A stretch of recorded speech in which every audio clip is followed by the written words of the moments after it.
Hi guys, and welcome to another Scary Stories on a Stormy Night.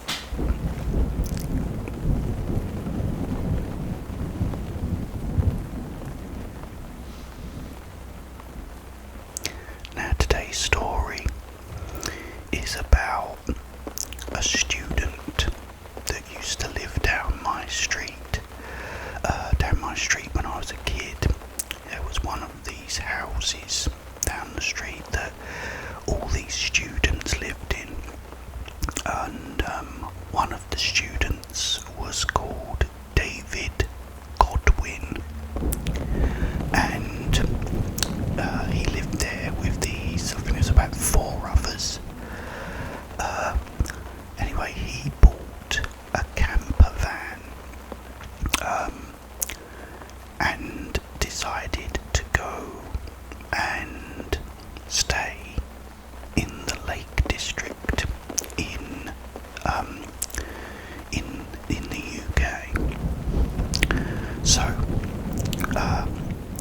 he played the guitar as well, so he packed his guitar and his clothes and everything he needed, and he got in the van and he drove off. He drove to the Lake District. Now it was only March that year. I think it was around about 1976, but it was already quite warm. We had a really hot summer that year, and I think even in March it was quite mild.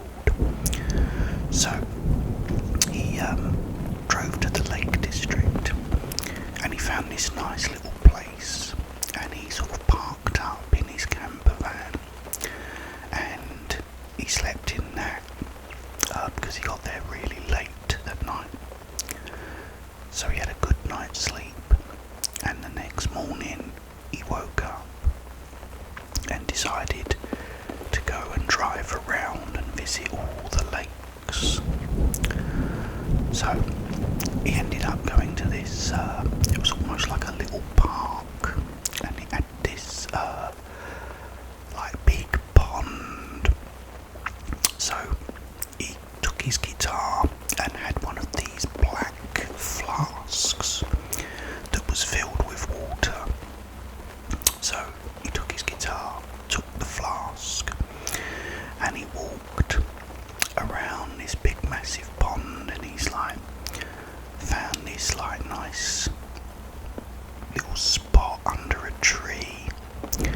So he sat down and he's drunk from his flask, he's drunk his water, put that down.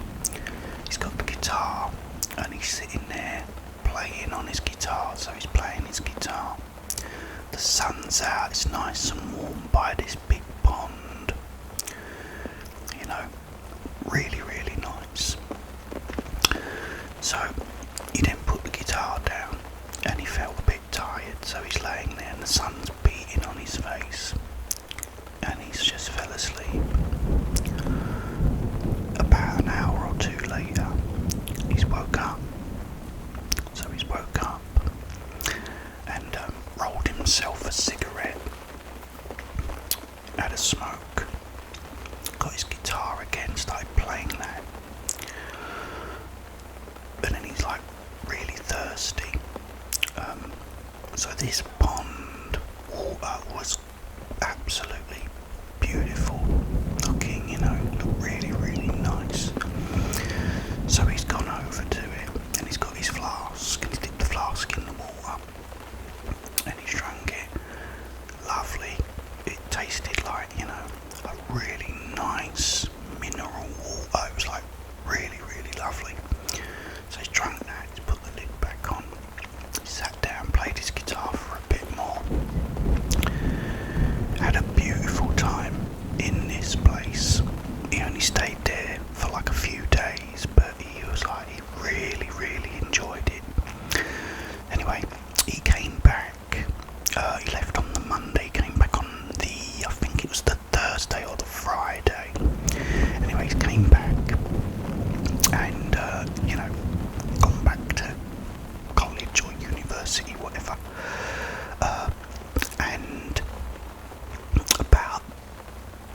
months, 3 months after.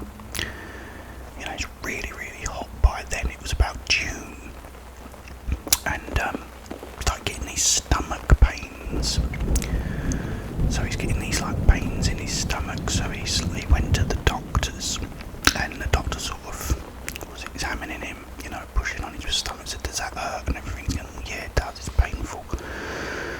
So he said, well, it could be like IBS. It's like irritable bowel syndrome. He said, or you could have a grumbling appendix. He said it could be any one of them. He said, but we need to make sure. So they sent him for a scan. So they sent him for a scan, and they had they scanned his stomach, and they said, we're really not sure what, but you've got something in your stomach.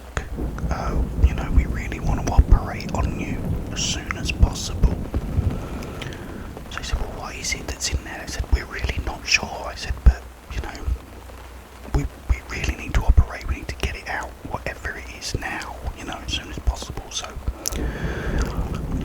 he said, well, when are we got to do it? He said, well, we'd like to do it today. So he's thought, oh God, he's like really, really, anxious now.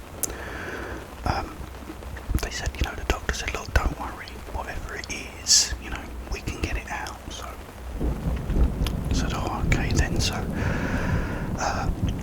he's gone out, smoked a cigarette, come back in, and they've said, oh, we'll prep you for the operation, in 10 minutes. They went, so, if you want to put this gown on. So he's put all the gown on and everything, got changed, and he's like sitting there, he's all nervous and everything. So they said, right, like 10 minutes went by.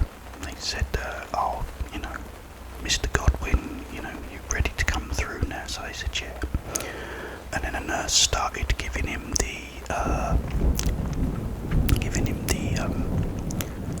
anaesthetic, and it was a general anaesthetic, so it completely knocks you out. So the nurses said to him, right, Mr. Godwin, can you count down from 10? And he's gone, yeah, I think so. He's gone like 10, 9, 8, and he's gone. He's out. The surgeon marks out the line on his stomach where he's going to make the incision, cuts along the line of the stomach and slowly starts opening it up, get into the stomach. All of a sudden, loads and loads of baby frogs start running out of his stomach.